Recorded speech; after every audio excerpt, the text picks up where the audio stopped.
Yo, what's up, guys? Big news today with Lords of the Fallen. Version 1.5 is out today, and it comes with a lot of cool stuff. I actually reinstalled the game. I asked before what it would take for me to reinstall the game. Well, this is it. This has a lot of cool stuff coming with it. The primary thing is having game modifiers. But before we get to the game modifiers portion of it, I'm going to talk about a few of the other things that come along with version 1.5.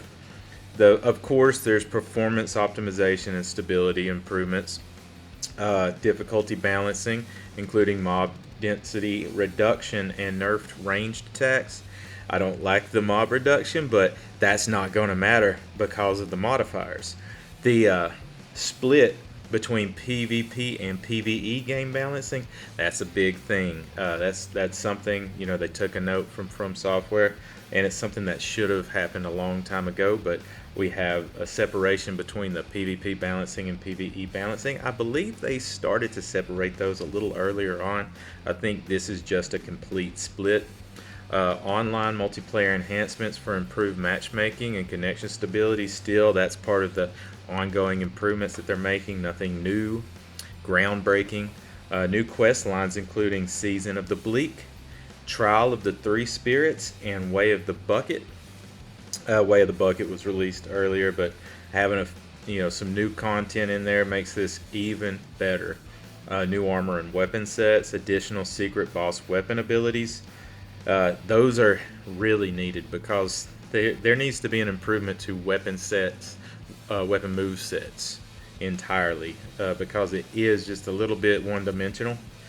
12 new spells, including the Arena Devastating Immolation. The magic in this game is actually pretty good. It's pretty original. That is something that they did right.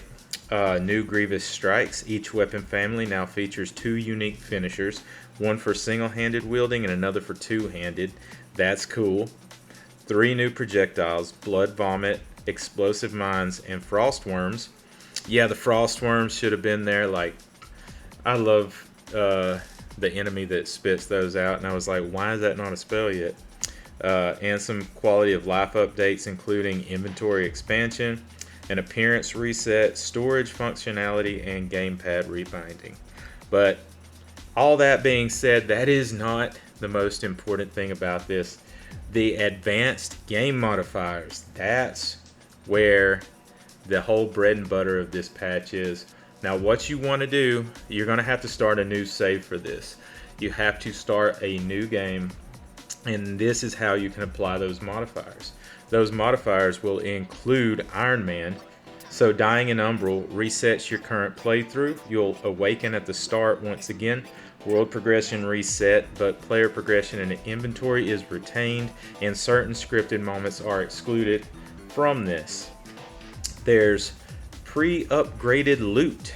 Weapons, shields, and catalysts found as loot from enemies or in the world will come pre-upgraded based on your player level. Randomized loot.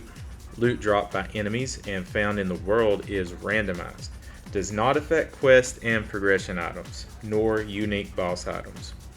Randomized enemies. Now this is a good one because it does get really repetitive, but enemies encountered in the world now appear in a random order. Does not impact the named bosses. The world contains significantly more enemies. That's the one that I like. I like the more enemies modifier because they have nerfed mobs and mob density way down, so that can make the game more fun again. Withered healing. All healing received is withered healing and must be confirmed by dealing damage to enemies. Now that's a good one. That can balance it because the player character is way too strong in this game. That alone could be enough to really increase the difficulty level. And then for your New Game Plus, your subsequent New Game Plus playthroughs following this save, after the original game, you can choose the level of vestige decay. You can have none, you can have minor, you can have extensive, and you can have tremendous vestige decay, so you don't have places of respite within the world. And some people might not want that. Like, I kind of want to have all my bonfires, but I do want to have the increased difficulty of playing in New Game Plus and not have to do New Game Plus 0 just to have my vestiges. So being able to control the vestige decay in your New Game Plus playthrough, that is awesome. That makes New Game Plus a lot more exciting. Like I said, you're going to have to start New Game and apply those modifiers at the beginning of that save. But that's it. I think this breathes some much needed life into this game. And like I said, I reinstalled it. So I'm going to hop on there.